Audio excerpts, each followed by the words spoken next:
Je vais vous parler de la praxis du savoir.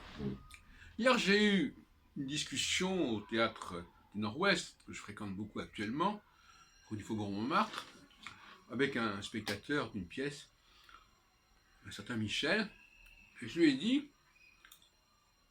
que la notion d'évolution, c'est bien gentil la notion d'évolution.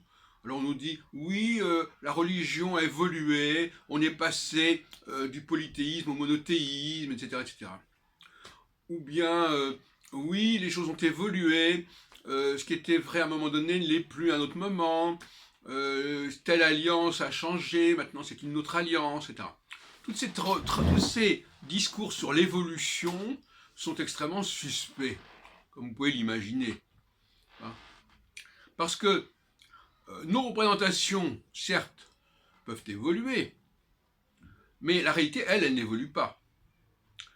Tout comme dans les sciences dures, nos représentations sur le système solaire, sur le cosmos, peuvent évoluer, mais la réalité, elle n'évolue pas, et le décalage peut toujours exister entre ce que nous disons des choses et ce qu'elles sont réellement. Alors, dans le domaine du religieux, euh, on peut nous dire, ah oui, mais les choses ont évolué, on est passé de telle conception de Dieu à telle autre conception de Dieu. C'est bien gentil tout ça, mais où est Dieu dans l'affaire? Qu'est-ce qu'il en pense, Dieu? Ou les dieux, qu'est-ce qu'ils en pensent de cette histoire? On discute à leur place. Donc, c'est ce que j'appelle la praxis, c'est-à-dire que c'est bien gentil de parler d'un savoir qui évolue, mais il faudrait savoir aussi ce qu'il en est réellement du savoir en question, c'est-à-dire de la réalité que ce savoir est censé étudier et décrire. Donc ma position sur ce point, elle est très claire.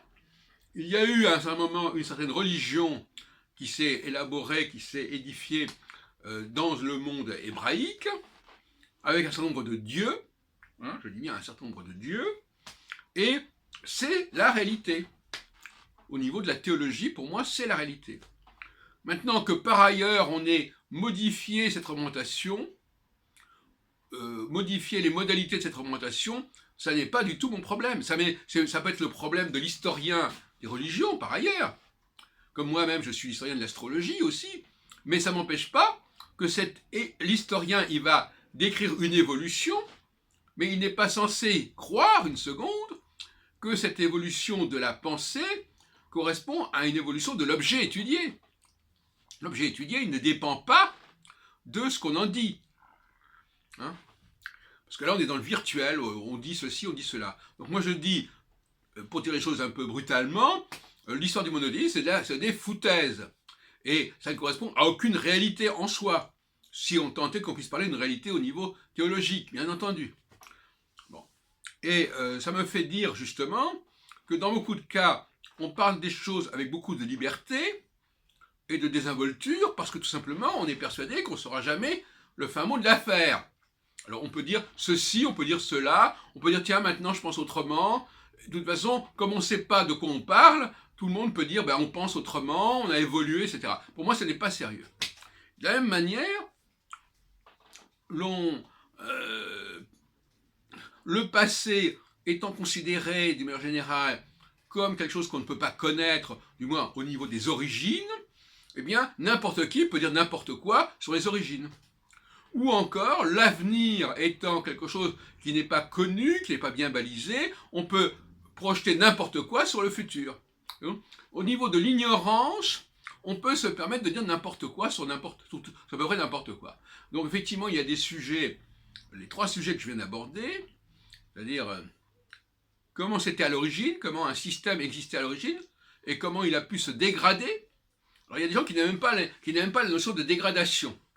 Parce qu'eux, ils préfèrent parler d'évolution que de dégradation.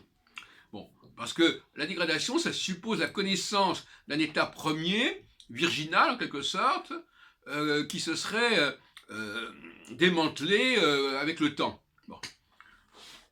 Alors c'est aussi une forme d'évolution, mais ce n'est pas une évolution qui consiste à dire qu'il y a un progrès, c'est une évolution qui parle plutôt d'une régression. Régression à une sorte d'état fœtal, embryonnaire, où les choses sont encore très confuses. Bon. Non, Moi, ce qui m'intéresse, c'est le moment de la naissance. C'est le moment où on sort de l'état fœtal et où la structure est parfaitement mise en évidence. Et puis ensuite, elle va en effet à nouveau se dégrader, probablement. Bon. Mais pour le futur, c'est pareil. On bâtit toutes sortes de châteaux en Espagne au niveau du futur, en disant on fera ceci, on fera cela, et on fera ça de telle époque à telle époque, de tel mois à tel mois. Et tout ça, on le fait parce qu'on pense qu'il n'y a pas de connaissance véritablement du futur, il n'y a pas de connaissance cyclique, et que par conséquent, on peut construire ce qu'on veut. C'est comme quelqu'un qui arrive dans un pays où il pense qu'il n'y a personne, il se dit, bon, il n'y a pas d'habitants, il n'y a personne, donc je fais ce que je veux. Jusqu'au moment où il s'aperçoit qu'il y a des gens qui sont vraiment là, quelque part. À ce moment-là, il ne peut plus faire ce qu'il veut. Bien, dans le domaine du religieux, c'est pareil. Pour moi, je suis convaincu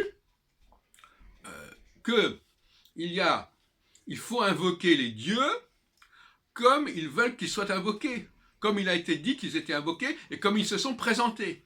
Lorsque les dieux se présentent à Moïse au chapitre 3 de l'Exode, je dis bien les dieux parce que c'est un pluriel, nous sommes les Élohés, Abraham, nous sommes les Élohés d'Isaac, nous sommes les Élohés de Jacob, et on dit Adonai qui est un pluriel, Elohim est un pluriel, nous sommes les Élohés de vos ancêtres, Élohé c'est un pluriel, c'est un état construit pluriel.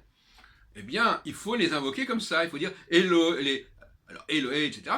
Et surtout, ce sont uniquement les Hébreux, ceux qui descendent de ces gens-là, qui sont en mesure de les invoquer, parce que c'est eux qui sont en connexion.